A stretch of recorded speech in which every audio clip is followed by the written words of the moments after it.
నమస్కారం, and times కి స్వాగతం. హెడ్లైన్స్ చూద్దాం.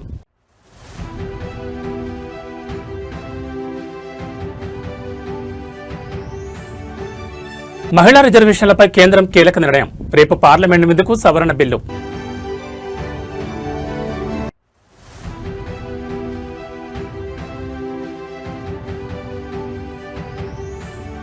నేడు ఇండియా కూటమి నేతల కీలక భేటీ. డీలిమిటేషన్ బిల్లుపై చర్చించనున్న నేతలు.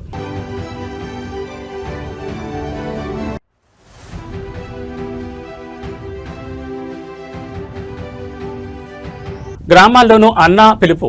నేడు 62 అన్నా క్యాంటీన్లను ప్రారంభించనున్న సీఎం చంద్రబాబు.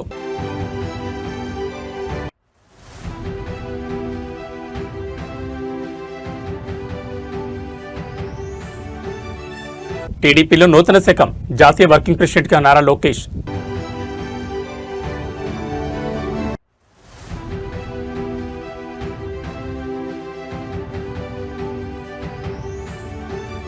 రేవంత్ తీరుపై జీవన్ రెడ్డి రెబల్ గళం. కాంగ్రెస్ వర్గాల్లో పెను ప్రకంపనలు. ఇక డీటెయిల్స్ చూస్తే దేశ రాజకీయాల్లో మహిళల భాగస్వామ్యాన్ని మరింత పటిష్టం చేసే దిశగా కేంద్ర ప్రభుత్వం కీలక అడుగు వేయనుంది. రేపు పార్లమెంట్ వేదికగా మహిళా రిజర్వేషన్ చట్ట సవరణ బిల్లును సభ ముందుకు తీసుకురావాలని ప్రభుత్వం నిర్ణయించింది. ఇప్పటికే ఆమోదం పొందిన మహిళా రిజర్వేషన్ చట్టంలోని కొన్ని సాంకేతిక అంశాలు మరియు అమలు ప్రక్రియకు సంబంధించిన కీలక సవరణలను ఈ బిల్లులో ప్రతిపాదించనున్నట్లు సమాచారం. చట్టసభల్లో మహిళలకు కేటాయించిన 33% కోటా అమలును వేగవంతం చేయడం, నియోజకవర్గాల పునర్విభజన మరియు జనాభా గణనతో దీనికి ఉన్న అనుసంధానంపై ఈ సవరణలు స్పష్టతిచ్చే అవకాశం ఉంది. ఈ బిల్లు పార్లమెంట్ ముందుకు వస్తున్న నేపథ్యంలో అటు అధికార పక్షం ఇటు విపక్షాలు తమ వ్యూహాలను సిద్ధం చేసుకున్నాయి. ఈ సవరణల ద్వారా మహిళా సాధికారతకు మరింత బలం చేకూరుతుందని, చారిత్రాత్మక నిర్ణయం దిశగా అడుగులు వేస్తున్నామని కేంద్ర వర్గాలు పేర్కొంటున్నాయి. రిజర్వేషన్ అమల్లో జాప్యం జరగకుండా తక్షణమే అమలు చేయాలని మరియు ఓబీసీ మహిళలకు ఉపకోటా కల్పించాలనే డిమాండ్ను విపక్షాలు మరోసారి లేవనెత్తే అవకాశం కనిపిస్తోంది. ఒకవేళ ఈ సవరణ బిల్లు ఉభయ సభల ఆమోదం పొందితే రానున్న ఎన్నికల నాటికి మహిళా రిజర్వేషన్ల అమలులో ఉన్న అడ్డంకులు తొలగిపోయే అవకాశం ఉంది. దేశవ్యాప్తంగా మహిళా లోకం ఈ బిల్లులోని ముసాయిదా అంశాల కోసం ఆసక్తిగా ఎదురుచూస్తోంది. కేంద్ర ప్రభుత్వం రేపు పార్లమెంట్లో డీలిమిటేషన్ బిల్లు ప్రవేశపెట్టనున్న నేపథ్యంలో జాతీయ రాజకీయాలు ఒక్కసారిగా వేడెక్కాయి. కేంద్రం నుంచి అధికారిక ఎజెండా వెలువడడంతో దీన్ని ఎదుర్కొనేందుకు ఇండియా కూటమి సిద్ధమవుతోంది. ఈ కీలక అంశంపై చర్చించేందుకు నేడు మధ్యాహ్నం 3 గంటలకు ఏఐసీసీ అధ్యక్షుడు మల్లికార్జున్ ఖర్గే నివాసంలో కూటమి నేతలు సమావేశం కానున్నారు. నియోజకవర్గాల పునర్విభజన వల్ల దక్షిణాది రాష్ట్రాలకు జరిగే నష్టం, రాజకీయ పరిణామాలపై ఈ భేటీలో ప్రధానంగా చర్చించనున్నారు. తెలంగాణ ముఖ్యమంత్రి రేవంత్ రెడ్డి నేడు ఢిల్లీ పర్యటనకు వెళ్తున్నారు. ఇండియా కూటమి సమావేశంలో పాల్గొనడంతో పాటు రాష్ట్ర ప్రయోజనాల లక్ష్యంగా ఆయన పావులు కదుపుతున్నారు. ముఖ్యంగా నియోజకవర్గాల విభజన విషయంలో హైబ్రిడ్ మోడల్ను తెరపైకి తీస్తున్న సీఎం రేవంత్ దీనికి జాతీయ నేతల మద్దతు కూడగట్టే ప్రయత్నం చేయనున్నారు. ఈ పర్యటనలో భాగంగా పలువురు కేంద్ర మంత్రులను కూడా కలిసి రాష్ట్రానికి రావాల్సిన నిధులు, పెండింగ్ ప్రాజెక్టుల గురించి చర్చించే అవకాశం ఉంది. కేంద్రం ప్రవేశపెట్టబోయే బిల్లుపై కాంగ్రెస్ అధిష్టానంతో కలిసి ఉమ్మడి వ్యూహాన్ని ఖరారు చేయడం ఈ పర్యటనలో అత్యంత కీలకం కానుంది.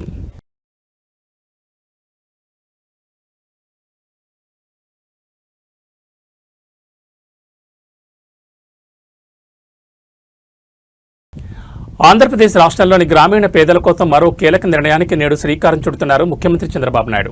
అమరావతితో పాటు రాష్ట్ర వ్యాప్తంగా గ్రామీణ ప్రాంతాల్లో ఏర్పాటు చేసిన 62 అన్నా క్యాంటీన్లను సీఎం చంద్రబాబు నేడు వర్చువల్ విధానంలో ప్రారంభించనున్నారు.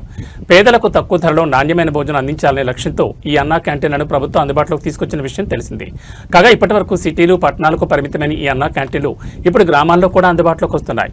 ఇవాళ సీఎం చంద్రబాబు అమరావతికి చేరుకోనున్నారు. అనంతరం అక్కడ అన్నా క్యాంటీన్ను సందర్శించి పేదలతో కలిసి భోజనం చేయనున్నారు. ఈ కార్యక్రమం ద్వారా ప్రజలతో మమేకమవుతూ సంక్షేమ పథకాల అమలుపై ప్రభుత్వం కట్టుబడి ఉందని సందేశం ఇవ్వనున్నారు. టెంపుల్ టౌన్ అమరావతిలో అన్నా క్యాంటీన్ ప్రారంభోత్సవం కోసం ముఖ్యమంత్రి వర్యులు చంద్రబాబు నాయుడు గారు విచ్చేస్తున్నారు. దాదాపు రాష్ట్రంలోని 60 అన్నా క్యాంటీన్లని ఓపెనింగ్ చేయడం కోసం మా యొక్క అమరావతిని ఎంచుకోవడం మేము చాలా సంతోషంగా భావిస్తున్నాను. ప్రతిరోజు కూడా ఎంతో మందికి అన్నం పెట్టే ఈ అన్నా క్యాంటీన్లు అన్ని మండల కేంద్రాల్లో కూడా ఒక క్యాంటీన్ ఇవ్వమని మా నాయకుడిని అడిగి నేను తెచ్చుకునే విధంగా నేను ప్రయత్నం చేస్తాను. ఈ సందర్భంగా నేను తెలియజేస్తాను. తెలుగుదేశం పార్టీని రాబోయే 2029 ఎన్నికలకు సమరోత్సాహంతో సిద్ధం చేసే క్రమంలో అధినేత నారా చంద్రబాబు నాయుడు విప్లవాత్మక నిర్ణయాలు తీసుకున్నారు. పార్టీ జాతీయ, రాష్ట్ర కమిటీలను ప్రకటిస్తూ విధేయత, కష్టపడే తత్వానికి పెద్దపీట వేశారు. పార్టీలో నూతన నాయకత్వాన్ని ప్రోత్సహించే దిశగా మంత్రి నారా లోకేష్ను జాతీయ వర్కింగ్ ప్రెసిడెంట్గా నియమించారు. ఇక ఆంధ్రప్రదేశ్ రాష్ట్ర అధ్యక్షుడిగా పల్లా శ్రీనివాసరావును కొనసాగిస్తూ పార్టీ పట్ల ఆయనకున్న అంకిత భావాన్ని గుర్తించారు. ఈ నూతన కార్యవర్గంలో చంద్రబాబు నాయుడు సామాజిక సమీకరణాలకు అత్యంత ప్రాధాన్యతనిచ్చారు. మొత్తం 185 మందితో కూడిన రాష్ట్ర కమిటీలో 122 స్థానాలకు బడుగు బడుగు బలహీన వర్గాలు కేటాయించి సామాజిక విప్లవానికి తెరలేపారు. ఇందులో బీసీలకు 77, ఎస్సీలకు 25, ఎస్టీలకు 7 మరియు మైనార్టీలకు 13 స్థానాలు కల్పించారు. శాతాల వారీగా చూస్తే బీసీలకు 40%, ఎస్టీలకు 25% చొప్పున ప్రాతినిధ్యం లభించింది. 2029 ఎన్నికలను దృష్టిలో పెట్టుకుని భవిష్యత్తులో రాబోయే నియోజకవర్గాల పునర్వ్యవస్థీకరణ మరియు 33% మహిళా రిజర్వేషన్లను పరిగణలోకి తీసుకుని మహిళలకు పెద్దపీట వేస్తారు. రాష్ట్ర కమిటీలో ఏకంగా 50 మంది మహిళలకు చోటు కల్పించడం విశేషం. పార్టీ చరిత్రలో ఎన్నడూ లేని విధంగా కింది స్థాయి కార్యకర్తలకు అత్యున్నత గౌరవం దక్కింది. పార్టీ నిర్ణాయక మండలి అయిన పొలిట్ బ్యూరోలో సామాన్య కార్యకర్తలను నియమించి చంద్రబాబు అందరినీ ఆశ్చర్యపరిచారు. ఓ మండల పార్టీ అధ్యక్షురాలని నేరుగా పొలిట్ బ్యూరోలోకి తీసుకోవడం ద్వారా పార్టీ కోసం కష్టపడే వారికి అవకాశం ఇవ్వద్దని నిరూపించారు. 29 మందితో పొలిట్ బ్యూరో, 31 మందితో జాతీయ కమిటీని కూర్చారు. జాతీయ కమిటీలో 3 ప్రధాన కార్యదర్శులు, 18 మంది ఉపాధ్యక్షులు మరియు 10 మంది అధికార ప్రతినిధులకు అవకాశం కల్పించారు. మొత్తంగా పార్టీ యంత్రాంగాన్ని కొత్త పుంతలు తొక్కించేలా ఈ నియామకాలు జరిగాయి. రాష్ట్ర కమిటీలో 7 ప్రధాన కార్యదర్శులు, 16 మంది ఉపాధ్యక్షులు, 14 మంది అధికార ప్రతినిధులు, 10 మంది జోనల్ కోఆర్డినేటర్లను నియమించారు. వీటితో పాటు నాలెడ్జ్ కమిటీ, హెచ్ఆర్డీ కమిటీలో కూడా నియామకాలు పూర్తి చేశారు. సీనియర్ల అనుభవాన్ని, యువత ఉత్సాహాన్ని సమతుల్యం చేస్తూ రూపొందించిన ఈ కమిటీలు రాబోయే రోజుల్లో పార్టీని మరింత బలోపేతం చేస్తాయని రాజకీయ విశ్లేషకులు భావిస్తున్నారు. ఒక్క పార్టీ మినహా టీమ్ 11 పార్టీ, ఆ ఒక్క పార్టీ మినహా అన్ని పార్టీలు కలిసికట్టుగా, ఇటు భారతీయ జనతా పార్టీ ఎన్డీఏలో ఉన్నా కానీ భారతీయ జనతా పార్టీ, జనసేన అయి ఉండొచ్చు, జేడీయూ అయి ఉండొచ్చు, అటు పక్కన కాంగ్రెస్, టీఎంసీ, ఆప్, ఎస్పీ అందరూ కూడా ముఖ కంఠంతో ఎస్ ఆంధ్ర రాష్ట్రానికి శాశ్వత రాజధాని అమరావతి అని వాళ్ళు మాట్లాడతాం. ఈరోజు కూడా నాకు వచ్చిన సమాచారం మేరకు కరెక్ట్గా 11 పార్టీలు మాట్లాడింది. సో 11 నంబర్ అనేది గత పాలకులు చేసిన పొరపాట్ల వల్ల ఆ 11 నంబర్ అనేది వాళ్ళు వెంటాడుతుంది. సో ఈరోజు కూడా అనుకోకుండా 11 పార్టీలు మాట్లాడి దాంట్లో ఒక పార్టీ యాజ్ యూజువల్ వాకౌట్, వాళ్ళ ఫ్యాషన్ అది. ఏపీ ఇంటర్మీడియట్ 2025-26 పరీక్షల ఫలితాలు విడుదలయ్యాయి. మంత్రి నారా లోకేష్ ఈ ఫలితాలను విడుదల చేశారు. ఈ ఏడాది 10.50 లక్షల మంది విద్యార్థులు పరీక్షలకు హాజరవగా ఫస్ట్ ఇయర్లో 77% మంది విద్యార్థులు పాస్ అవ్వగా సెకండ్ ఇయర్లో 81% మంది విద్యార్థులు ఉత్తీర్ణులైనట్టు మంత్రి వెల్లడించారు. వొకేషనల్ కోర్సులో ఫస్ట్ ఇయర్ స్టూడెంట్స్ 61% పాస్ అవ్వగా సెకండ్ ఇయర్లో 74% పాస్ అయినట్లు మంత్రి వివరించారు. బాలురు బాలికల వారీగా చూస్తే ఇంటర్ ఫస్ట్ ఇయర్లో 72% బాలురు పాస్ అవ్వగా 81% బాలికలు ఉత్తీర్ణులయ్యారు. సెకండ్ ఇయర్లో బాలురు 76% పాస్ అవ్వగా 85% మంది బాలికలు పాస్ అయ్యారు. గడిచిన 12 ఏళ్లలో ఈ ఏడాది ఇంటర్ విద్యార్థులు అత్యంత ఫలితాలు సాధించారని మంత్రి అభినందించారు. విద్యార్థులు వెబ్సైట్లో హాల్ టికెట్ నెంబర్ ఎంటర్ చేయడం ద్వారా ఫలితాలను పొందొచ్చు. లేదా వాట్సాప్లో 9552300009 నంబర్కు హాయ్ అని మెసేజ్ చేసి హాల్ టికెట్ నెంబర్ను పంపితే రిజల్ట్ నేరుగా వాట్సాప్కి వస్తుందని మంత్రి నారా లోకేష్ తెలిపారు. పరీక్షల్లో ఉత్తీర్ణత సాధించలేని విద్యార్థులు అధైర్యపడొద్దని సూచించారు. మరింత పట్టుదలతో శ్రమించి సప్లిమెంటరీలో మంచి మార్కులతో పాస్ అవ్వాలని ఆకాంక్షించారు. ఈ సున్నితమైన సమయంలో విద్యార్థులకు తల్లిదండ్రులు, కళాశాల యాజమాన్యాలు మద్దతు ఇవ్వాలని విజ్ఞప్తి చేశారు.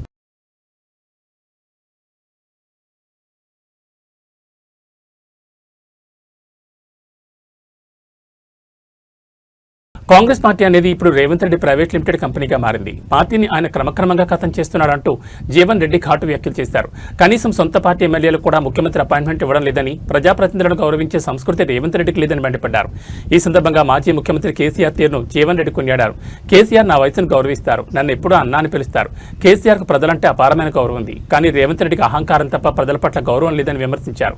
తన రాజకీయ భవిష్యత్తుపై స్పందిస్తూ జీవన్ రెడ్డి కీలక వ్యాఖ్యలు చేశారు. నేను బీఆర్ఎస్లో చేరడం అనేది ప్రజల కాంక్ష అని పేర్కొనడం రాజకీయ వర్గాల్లో పెద్ద ఎత్తున చర్చకు దారితీసింది. కాంగ్రెస్ పార్టీలో తనకు జరుగుతున్న అవమానం పట్ల ఆయన తీవ్ర అసంతృప్తితో ఉన్నట్టు ఈ వ్యాఖ్యలు స్పష్టం చేస్తున్నాయి. ముఖ్యమంత్రిపై సీనియర్ నేత జీవన్ రెడ్డి చేసిన ఈ వ్యాఖ్యలు కాంగ్రెస్ వర్గాల్లో కలకలం సృష్టించాయి. ఒకవైపు ప్రభుత్వం ప్రతిష్టాత్మక పథకాలతో ముందుకు వెళ్తుంటే సొంత పార్టీ నేతలే ఈ స్థాయిలో విమర్శలు చేయడం ప్రభుత్వానికి ఇబ్బందికరంగా మారింది. దీనిపై రేవంత్ రెడ్డి వర్గం లేదా పీసీసీ ఏ విధంగా స్పందిస్తుందో వేచి చూడాలి. కాంగ్రెస్ పార్టీను ప్రైవేట్ లిమిటెడ్ కంపెనీలాగా తయారు చేసుకుని తెలంగాణ రాష్ట్ర కాంగ్రెస్ పార్టీని ఏదైతుందో ఒక ప్రైవేట్ లిమిటెడ్ కంపెనీకి తయారు చేసుకున్నారా? ఏదైనా పార్టీ సూచనల మేరకు ప్రభుత్వం నడవాలి, అది రివర్స్ గా ప్రభుత్వ సూచనల మేరకు పార్టీ నడుస్తుందా? మరి కేసీఆర్ గారు ఒక విధంగా ప్రజా జీవితంలో సమకాలి కూడా అని బీఆర్ఎస్ రాష్ట్ర పార్టీ అధ్యక్షుడు, అని బీఆర్ఎస్ పార్టీ రాష్ట్ర శాఖ అధ్యక్షుడు. ఆయన వాయిస్ లో నాకంటే పిన్న, నన్ను అన్నా అంటాడు, ఆయన నన్ను అన్నా అంటాడు, నా వయసును గౌరవిస్తాడు. ఆయన ఇవ్వాలి కాదు, ఆయన ముఖ్యమంత్రిగా ఉన్ననాడు ఏదైతుందో అన్నాన్ని కేవలం ప్రతిపక్ష పార్టీ శాసనసభ్యుడికి ఏదైతుందో ఉన్నా కానీ నాపై గౌరవంతో అప్పుడు జగిత్యాల నియోజకవర్గ అభివృద్ధి కొరకు ప్రత్యేకంగా నిధులు కేటాయింపు చేసింది. కేసీఆర్ గారు కేవలం వ్యక్తిగతంగా నా గురించి అని కాదే, ఆయన ప్రజలంటే గౌరవం, తెలంగాణ అంటే గౌరవం, నీలాగా కాదు. ఆయన ప్రజలంటే గౌరవం, తెలంగాణ సమాజం అంటే గౌరవం. ఆయన తెలంగాణ సమాజాన్ని ఏ విధంగా గౌరవించాలనేది కేసీఆర్ గారికి తెలుసు. సోషల్ మీడియాలో ముఖ్యమంత్రి చంద్రబాబు నాయుడు లక్ష్యంగా చేసుకుని అభ్యంతరకర పోస్టింగ్లు పెట్టిస్తున్నారనే ఆరోపణతో పూడి శ్రీహరిని పోలీసులు అదుపులోకి తీసుకున్నారు. చంద్రబాబు నాయుడు చేతిలో కత్తి ఉన్నట్లుగా యానిమేషన్ ద్వారా రూపొందించిన పోస్టింగ్లను సామాజిక మాధ్యమాల్లో వైరల్ చేసినట్లు శ్రీహరిపై చిత్తూరులో కేసు నమోదైంది. ఈ పోస్టింగ్లు ముఖ్యమంత్రి వ్యక్తిత్వాన్ని కించపరిచేలా ఉన్నాయని, శాంతి భద్రతలకు విఘాతం కలిగించేలా ఉన్నాయని ఫిర్యాదులు అందడంతో పోలీసులు చర్యలకు ఉపక్రమించారు. అదుపులోకి తీసుకున్న సమయంలో పోలీసులు శ్రీహరి వద్ద ఉన్న సెల్ ఫోన్, ల్యాప్టాప్ను స్వాధీనం చేసుకున్నారు. ఈ డిజిటల్ సాక్ష్యాల ద్వారా సదరు యానిమేషన్ పోస్టింగ్ల వెనుక ఉన్న మూలాలను, ఇతర కీలక సమాచారాన్ని సేకరించే పనిలో చిత్తూరు పోలీసులు నిమగ్నమయ్యారు. వీటిని ఫోరెన్సిక్ విశ్లేషణకు కూడా పంపనున్నట్టు తెలుస్తోంది. శ్రీహరి అరెస్టును వైఎస్ఆర్సీపీ శ్రేణులు ఖండిస్తున్నాయి. కక్షపూరిత రాజకీయాల్లో భాగంగానే ప్రభుత్వం సోషల్ మీడియా కార్యకర్తలను, పార్టీ నేతలను వేధిస్తుందని ఆరోపిస్తున్నారు. మరోవైపు సోషల్ మీడియా వేదికగా విద్వేషాలు రెచ్చగొట్టేలా, ముఖ్యమంత్రిని కించపరిచేలా వ్యవహరించే వారిని వదిలిపెట్టే ప్రసక్తే లేదని కూటమి నేతలు స్పష్టం చేస్తున్నారు. కాగా జగన్ ప్రభుత్వ హయాంలో సిపిఆర్ఓగా పనిచేసిన శ్రీహరి ప్రస్తుతం వైఎస్ఆర్సీపీ సోషల్ మీడియా కార్యకలాపాలను పర్యవేక్షిస్తున్నారు.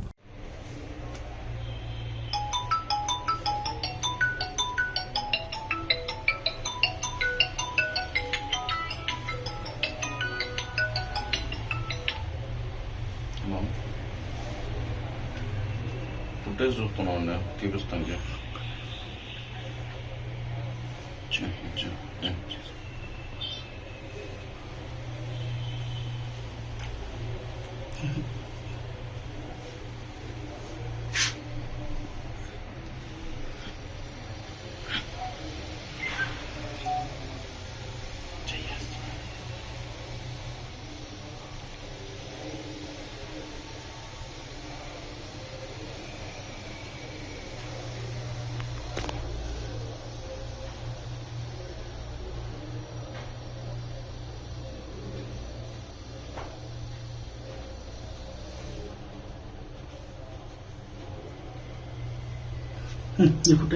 తెలంగాణ ముఖ్యమంత్రి రేవంత్ రెడ్డి సొంత మండలమైన వంగూరులో ఇసుక మాఫియా బరితెగిస్తోంది. ప్రభుత్వ నిబంధనలు తుంగలో తొక్కి అనుమతుల పేరుతో అక్రమంగా ఇసుక దందాను కొనసాగిస్తున్నారు. రాత్రి సమయాల్లో విచ్చలవిడిగా ఇసుక తరలిస్తున్నా అధికారులు పట్టించుకోవడం లేదనే విమర్శలు వెలువెత్తున్నాయి. ఇసుక మాఫియా ఆగడాలపై దుందిబి వాగు సమీప గ్రామస్తులు తిరగబడుతున్నారు. ఇక్కడ నుంచి రాత్రి వేళ అక్రమంగా ఇసుక తరలిస్తున్న వారిని పోల్కంపల్లి గ్రామస్తులు అడ్డుకున్నారు. రాత్రిపూట ఇసుకను తరలిస్తున్న పలు ట్రాక్టర్లను స్థానికులు నిలిపివేసి నిరసన వ్యక్తం చేశారు. మన ఇసుక మన వాహనం పథకం ద్వారా మాత్రమే ఇసుకను తరలించాలని జిల్లా కలెక్టర్ స్పష్టమైన ఆదేశాలు జారీ చేసినప్పటికీ క్షేత్రస్థాయిలో పరిస్థితి భిన్నంగా ఉంది. కొంతమంది అధికారులు ఇసుక మాఫియాతో చేతులు కలిపి కలెక్టర్ ఆదేశాలను బేఖాతరు చేస్తున్నారనే ఆరోపణలు వస్తున్నాయి. నిబంధనల ప్రకారం అనుమతులుంటే పగటి సమయంలోనే రవాణా చేయాల్సిండగా గుట్టుచప్పుడు కాకుండా రాత్రి వేళలో ఇసుకను తరలించడంపై అనుమానాలు వ్యక్తమవుతున్నాయి. అక్రమ రవాణాను ప్రశ్నిస్తున్న గ్రామస్తులపై ఇసుక మాఫియా ఒత్తిళ్లు తీసుకురావడమే కాకుండా బెదిరింపులకు పాల్పడుతున్నట్లు సమాచారం. సీఎం ప్రాతినిధ్యం వహిస్తున్న ప్రాంతంలోని ఇలాంటి అక్రమాలు జరగడంపై స్థానికులు మండిపడుతున్నారు. ప్రభుత్వ ఆదాయానికి గండికొడుతూ పర్యావరణానికి హాని కలిగిస్తున్న ఈ ఇసుక అక్రమ రవాణాను అధికారులు ఎందుకు అడ్డుకోవడం లేదని ప్రజలు ప్రశ్నిస్తున్నారు. ఇప్పటికైనా ఉన్నతాధికారులు స్పందించి రాత్రిపూట సాగుతున్న ఈ అక్రమ దందాపై కఠిన చర్యలు తీసుకోవాలని దుందిబి వాగు పరివాహక గ్రామస్తులు డిమాండ్ చేస్తున్నారు. దొంగతనంగా నైట్ పూట ఇసుక కొడుతున్నారు. ఇక్కడ గ్రామస్తులు, వార్డు మెంబర్ పరశురాములు, కోల్కంపల్లి సర్పంచ్ కొడుకు అందరు ఆపిరు. ఈ బండి ఆపిరు. ఏడు కొడుతున్నావు ఇసుకే? స్కూల్కు నైట్ పూట ఎందుకు కొట్టాలి దొంగతనంగా? మార్నింగ్ కొట్టొచ్చుగా, మార్నింగ్ కొట్టొచ్చు కదా అంటున్నా. కలెక్టర్ చెప్పిండు మన ఇసుకే మన పనులు నడవాలని గవర్నమెంట్ పరంగా. నైట్ కూడా ఎందుకు కొట్టాలి దొంగతనంగా? దొంగతనంగా ఎందుకు చెప్పాలి? ఇప్పుడు నాకు ఎస్ఐ చేసిండు ఫోను, నైట్ పూట కొడతారు దొంగతనంగా అనేసి మహేష్ గౌడ్ ఎస్ఐ గారు నాకు చెప్పారు. బండ్లు వస్తాయి నువ్వు ఆపకబ్బా అని నాకు చెప్తున్నాడు. నైట్ పూట దొంగతనంగా ఎందుకు కొట్టాలి? పొద్దుగాల పూట కొట్టవచ్చు కదా. ఎమ్మెల్యే చెప్పిండు, మినిస్టర్ చెప్పిండు, సీఎం గారు చెప్పారు అని చెప్తున్నావు కదా. మరి మార్నింగ్ కూడా కొట్టవచ్చు కదా. నువ్వు నైట్ పూట ఎందుకు కొడుతున్నావు? మీ ఓనర్ ఎవరు? మీ ఓనర్ పేరు ఏం పేరు? ముఖేష్ యాదవ్. ఏ ఊరైనా? గాజారా. ఈ బండ్లు ఏడు నుంచి నింపుకొస్తున్నావు? సైగోళ్ళు ఎవరి బండ్లు ఇవి? సైగోళ్ళు ఏడ నింపినావు? కాలువగా అంటే ఏడ నింపినావు? అదే కాలువ కాడ ఏదో నింపినావు అంటున్నా. పోల్కంపల్లి గ్రామస్తులు అందరూ ఆపిరు. వార్డు మెంబర్ పరశురాములు, సర్పంచ్ పోల్కంపల్లి సర్పంచ్ వాళ్ళ కొడుకు కూడా ఆపింది ఇక్కడ బండ్లు. ఇక్కడ ఇసుక నైట్ పూట ఇప్పుడు టైం ఎంత అయిందంటే దాదాపుగా 12:30 అవుతుంది. ఈ బండి ఒక ఎస్ఐ మహేష్ గౌడ్ ఉసుకే బండ్లు వస్తున్నాయి, నువ్వు ఆపకు, ఇది స్కూల్కు అంటున్నాడు. మరి మన ఇసుక మన గవర్నమెంట్ పాలసీ వచ్చింది కదా, కలెక్టర్ చెప్తున్నాడు, ఆర్డీఓ చెప్తున్నాడు, ఎంఆర్ఓ గారు చెప్తున్నారు మన ఇసుక మనం అనేసి గవర్నమెంట్ పాలసీ ఉందని. అంటే గవర్నమెంట్ కు దండి కొట్టే విధంగా ఈ పాలక వర్గం, ఈ అధికార పార్టీ కొమ్ములు కాస్తున్నారా? వీళ్ళందరూ ఈ అధికార పార్టీ కొమ్ములు కాస్తున్నారా? ఇది మైనింగ్ శాఖ సంబంధించిన ఇసుక మాఫియా. ఒక ఎస్ఐ మహేష్ గౌడ్ నాకు ఫోన్ చేసి ఉసుక నా పోదని చెప్తున్నాడు. ఇంకో ఈయన వచ్చి నేను పేరేం పేరు రాజు, నైట్ పూట బండ్లు పట్టుకుంటే మేము నాకు తెలిసి ఇవ్వాలా ఈ రోజు వస్తున్నాయి. ఇంకో ఉసుకే మొత్తం ఫుల్ లోడ్ వచ్చింది. ఒక మహేష్ గౌడ్ చెప్తున్నాడు, ఎస్ఐ గారు చెప్తున్నాడు. ఏమని చెప్తున్నారు వారంటే, సురేందర్ నువ్వు బండ్లు ఆపకు, ఇది స్కూల్ కోసం వస్తుంది అంటున్నారు. అవునండి, గవర్నమెంట్ పాలసీ పెట్టారు కదా, మన ఇసుక మన అనేది ఒక పాలసీ పెట్టిరు. కలెక్టర్ గారు చెప్పారు, ఆర్డీఓ చెప్పిండు, ఎంఆర్ఓ చెప్పాడు. ఈ దొంగతనంగా ఇసుక ఎందుకు నడిపిస్తున్నారు? బీహార్ రాజకీయాల్లో పెనుమార్పు చోటు చేసుకుంది. బీహార్ నూతన ముఖ్యమంత్రిగా బీజేపీ నేత సామ్రాట్ చౌదరి ప్రమాణ స్వీకారం చేశారు. రాజ్భవన్లో జరిగిన ప్రత్యేక కార్యక్రమంలో గవర్నర్ ఆయనతో ప్రమాణం చేయించారు. సామ్రాట్ చౌదరితో పాటు డిప్యూటీ సీఎంగా విజయ్ కుమార్ చౌదరి ప్రమాణ స్వీకారం చేశారు. బీహార్ రాజకీయ చరిత్రలో ఇది ఒక మైలురాయిగా నిలవనుంది. ఇప్పటి వరకు ప్రాంతీయ పార్టీల నీడలో లేదా సంకీర్ణ భాగస్వామిగా ఉన్న బీజేపీ తొలిసారిగా నేరుగా ముఖ్యమంత్రి పీఠాన్ని దక్కించుకోవడం విశేషం. సీఎంతో పాటు నూతన మంత్రివర్గం కూడా కొలువుతీరింది. సామాజిక సమీకరణాలను దృష్టిలో ఉంచుకుని మంత్రివర్గంలో వివిధ వర్గాలకు చోటు కల్పించారు. ఈ చారిత్రాత్మక కార్యక్రమానికి ప్రధాని నరేంద్ర మోడీ, కేంద్ర హోంమంత్రి అమిత్ షా హాజరు కాలేదు. ప్రస్తుతం వారు పశ్చిమ బెంగాల్ మరియు తమిళనాడు రాష్ట్రాల ఎన్నికల ప్రచారంలో బిజీగా ఉండడం వల్ల ఈ వేడుకకు రాలేకపోయారు. అయితే వారు ఫోన్ ద్వారా నూతన ముఖ్యమంత్రికి, డిప్యూటీ సీఎంకు తమ శుభాకాంక్షలు తెలిపారు. నూతన ముఖ్యమంత్రి సామ్రాట్ చౌదరి ముందు ఇప్పుడు అనేక సవాళ్లున్నాయి. ముఖ్యంగా రానున్న ఎన్నికల దృష్ట్యా పరిపాలనను గాడిలో పెట్టడం, అభివృద్ధి పథకాలను ప్రజల్లోకి తీసుకెళ్లడంపై ఆయన దృష్టి సారించనున్నారు. బీజేపీ అగ్రనాయకత్వం నమ్మకాన్ని నిలబెట్టుకుంటూ రాష్ట్రంలో పార్టీని మరింత బలోపేతం చేసే బాధ్యత ఇప్పుడు ఆయన భుజస్కంధాలపై ఉంది. मैं सम्राट चौधरी ईश्वर की शपथ लेता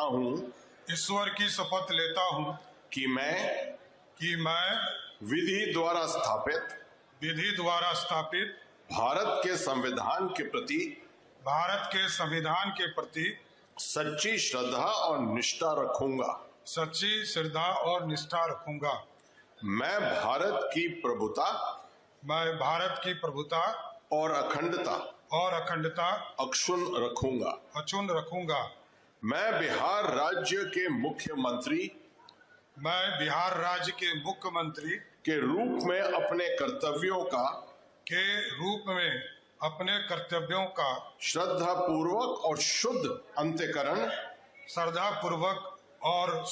अंतःकरण से निर्वहन करूंगा तथा मैं भय या पक्षपात अनुराग या द्वेष के बिना सभी प्रकार के लोगों के प्रति संविधान और विधि के अनुसार न्याय करूंगा।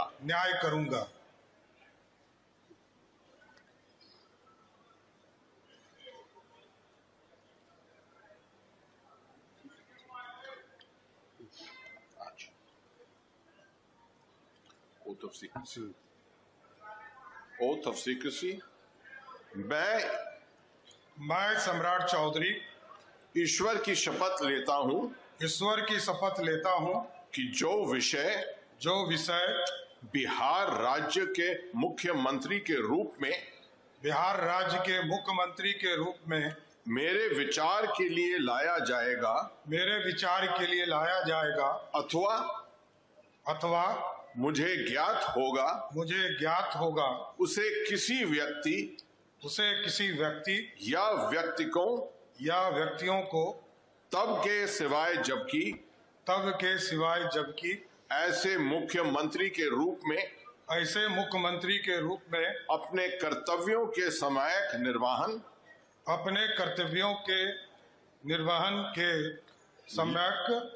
के लिए ऐसा करना अपेक्षित हो। मैं प्रत्यक्ष अथवा अप्रत्यक्ष रूप से संसूचित या प्रकट नहीं करूंगा।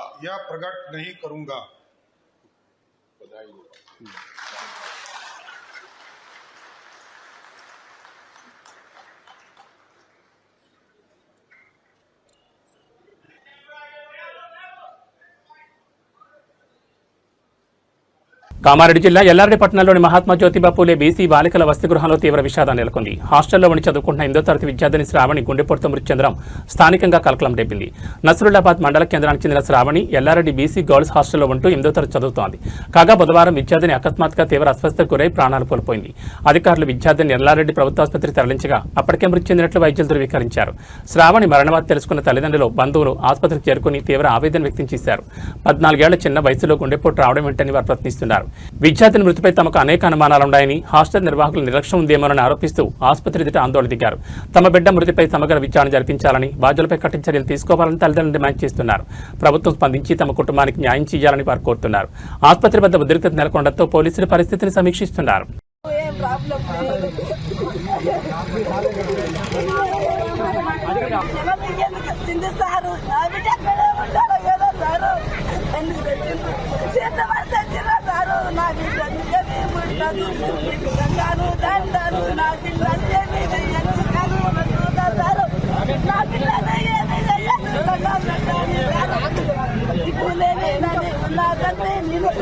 హైదరాబాద్లోని ఔటర్ రింగ్ రోడ్పై ఘోర రోడ్డు ప్రమాదం జరిగింది. చెట్లకు నీడిపోస్తున్న ట్యాంకర్ ఢీకొని తండ్రి 2.5 ఏళ్ల కుమారుడు దుర్మరణం చెందారు. హనుమకొండకు చెందిన కాటంగూరి వేదప్రకాష్ రెడ్డి బెంగళూరులో సాఫ్ట్వేర్ ఇంజనీర్గా పనిచేస్తున్నాడు. ఆదివారం హనుమకొండలో దేవుడి పండుగ ఉండడంతో కుటుంబంతో కలిసి తన కారులో బెంగళూరు నుంచి వచ్చాడు. మంగళవారం భార్య హిమబిందు, 2.5 ఏళ్ల కొడుకు అర్జున్తో పాటు కజన్ దుర్గాప్రసాద్, అతని భార్య శ్రీజతో కలిసి తన కారులో బెంగళూరు బయలుదేరాడు. ఈ క్రమంలో ఘట్కేశ్వర వద్ద ఓఆర్ఆర్ ఎక్కారు. పెద్ద అంబర్పేట వద్ద నీళ్లు పోస్తున్న ట్యాంకర్ను ఢీకొట్టాడు. దీంతో కారు ముందు భాగం రుచినుచ్చాయింది. ఈ ప్రమాదంలో ముందు కూర్చున్న వేదప్రకాష్, అతని కొడుకు అర్జున్ అక్కడికక్కడ దుర్మరణం చెందారు. మిగిలిన ముగ్గురు తీవ్రంగా గాయపడ్డారు. ప్రమాదం గురించి సమాచారం అందుకున్న పోలీసులు ఘటనా స్థలాన్ని చేరుకుని సహాయక చర్యలు చేపట్టారు. క్షతగాత్రులను ఆసుపత్రికి తరలించారు. కాగా మిగతా ముగ్గురు పరిస్థితి కూడా విషమంగానే ఉందని పోలీసులు చెబుతున్నారు.